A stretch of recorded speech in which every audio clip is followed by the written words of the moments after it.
Bismillahirrahmanirrahim. Assalamualaikum warahmatullahi wabarakatuh. Syukur alhamdulillah kita masih bisa berjumpa kembali di channel Tebar Iman ini. Sholawat dan salam tak lupa selalu kita sanjungkan kepada junjungan kita Nabi Agung Muhammad Sallallahu Alaihi Wasallam. Allahumma salli ala Sayyidina Muhammad wa ala ali Sayyidina Muhammad. Doa saya semoga kita semua selalu dalam lindungan Allah Subhanahu wa Ta'ala, selalu diberikan kesehatan, dilapangkan rizki, dipanjangkan umur, serta dimudahkan dalam segala urusan. Amin ya Rabbal Alamin. Pemirsa beriman yang dirahmati Allah, salat merupakan salah satu rukun Islam yang wajib dikerjakan oleh semua umat muslim. Salat merupakan amalan utama yang akan dihisab atau dipertanggungjawabkan pertama kali kelak di hari kiamat. Kalau salat kita timbangannya baik, maka akan baik pula amalan-amalan kita yang lain. Tetapi sebaliknya, kalau amalan sholat kita buruk, maka akan buruk pula amalan-amalan kita yang lain. Dalam sebuah hadis, Rasulullah Shallallahu Alaihi Wasallam bersabda, sesungguhnya pertama kali yang dihisab atau diminta pertanggungjawaban dari segenap amalan seseorang hamba di hari kiamat kelak adalah sholatnya. Bila sholatnya baik, maka beruntunglah dia, dan bila sholatnya rusak, sungguh kerugian akan menimpanya. Hadis riwayat Tirmidzi. Pemirsa beriman yang dirahmati Allah, pada kesempatan kali ini saya akan membahas mengenai amalan sholat yang dibenci oleh Allah dan Rasulullah. Tapi sebelum kita lanjutkan, saya mohon dukungan kepada semua pemirsa untuk like, subscribe, dan share video ini supaya channel ini bisa berkembang dan bermanfaat untuk banyak orang. Salat merupakan kewajiban bagi setiap umat muslim dan sebagai bukti akan kecintaan dan ketundukan kita kepada Allah Subhanahu wa Ta'ala. Ada 5 salat yang wajib dikerjakan umat Islam dalam sehari semalam. Kelima salat ini hukumnya wajib, yaitu akan mendapatkan pahala bagi orang yang menjalankannya dan akan mendapat dosa bagi yang meninggalkannya. Kelima salat tersebut sama sekali tidak boleh ditinggalkan dalam kondisi apapun. Bahkan Allah telah memberikan kemudahan terkait pelaksanaan salat wajib ini. Ibnu Hajar dalam kitab Fathul Bari jilid 2 menjelaskan, orang yang sakit jika tidak mampu berbaring, maka salat dilakukan bisa dengan isyarat kepala. Kemudian jika tidak mampu, maka salat dilakukan dengan isyarat kedipan mata. Karena itu sangatlah tidak logis kalau seseorang mengaku beriman kepada Allah namun masih sering meninggalkan ibadah sholat yang berfungsi sebagai tiang agama tersebut. Dalam berbagai dalil Al-Quran maupun hadis Nabi telah banyak yang menyatakan akan perintah wajibnya menjalankan sholat 5 waktu atau sholat fardu. Namun demikian, masih banyak pula kaum muslimin yang masih menyepelekan sholat, bahkan malah meninggalkannya. Bahkan masih banyak sekali orang Islam yang masih belum mengerjakan ibadah sholat sama sekali. Meskipun sholat merupakan tiang agama, namun masih banyak kaum muslimin saat ini yang menganggap enteng kedudukan sholat tersebut. Sehingga banyak pula yang mengerjakan sholat dengan asal-asalan tanpa memperhatikan syarat dan rukunnya dengan baik.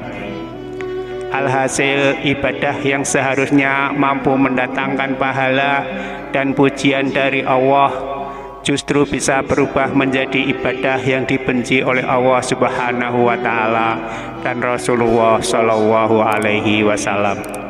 Dalam mengerjakan sholat, selain harus memperhatikan syarat dan rukun, juga haruslah dengan ketenangan dan kekhusyuan, atau biasa disebut dengan istilah tumakninah. Sholat tanpa tumakninah bisa menghilangkan roh dari sholat itu sendiri.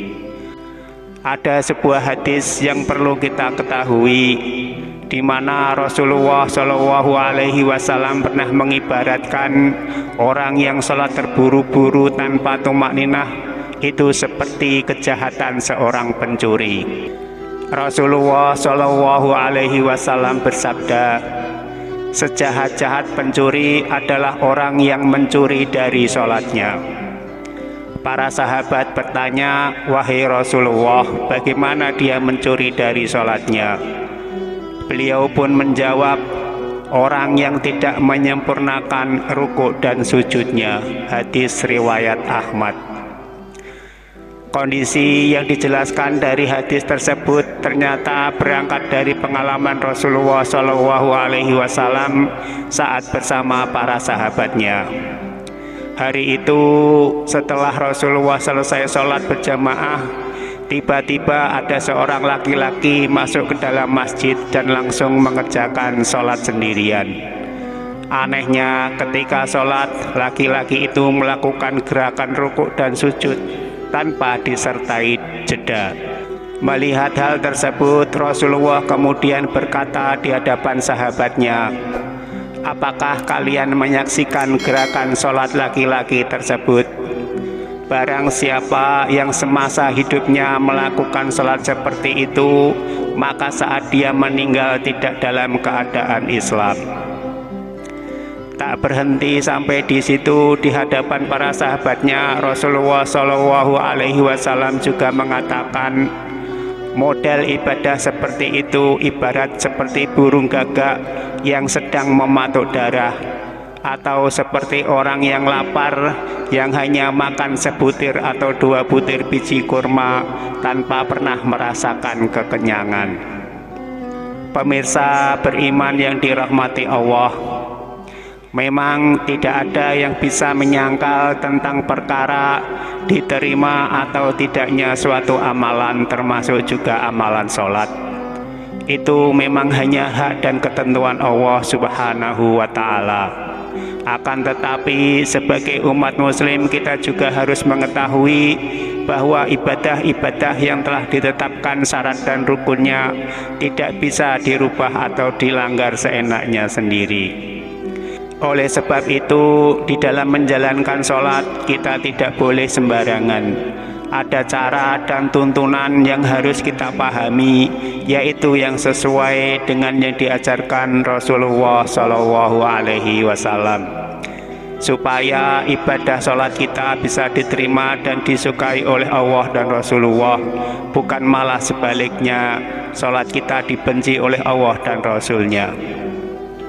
Rajin menjalankan sholat tentu merupakan hal yang sangat baik dan mulia, namun tidak serta-merta menjamin seseorang menjadi hamba yang dekat dengan Allah Subhanahu wa Ta'ala. Bahkan bisa juga malah menjadikan Allah membenci dan jauh darinya. Pemirsa beriman yang dirahmati Allah, ada lagi amalan sholat yang dibenci oleh Allah Subhanahu wa Ta'ala, yaitu sholat yang dikerjakan dengan lalai. Akan datang pada manusia umat Muhammad suatu zaman, banyak orang yang merasakan dirinya sholat padahal mereka sebenarnya tidak sholat. Hadis riwayat Ahmad. Perintah sholat adalah untuk mengingat Allah Subhanahu wa Ta'ala. Dikatakan dalam surat An-Nisa ayat 43 yang artinya, wahai orang-orang yang beriman, janganlah mendekati sholat sedangkan kamu dalam keadaan mabuk sampai kamu sadar akan apa yang kamu ucapkan. Oleh karena itu, dalam mengerjakan sholat kita tidak boleh lalai. Yang dimaksud lalai adalah tidak mengetahui maksud apa yang dibaca dan apa yang dikerjakan. Kita harus selalu memperhatikan syarat rukun dan ketentuan-ketentuan sholat lainnya, supaya sholat kita diterima Allah dan tidak hanya memperoleh payah dan letih saja.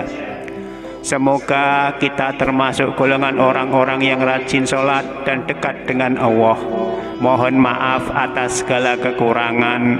Wassalamualaikum warahmatullahi wabarakatuh.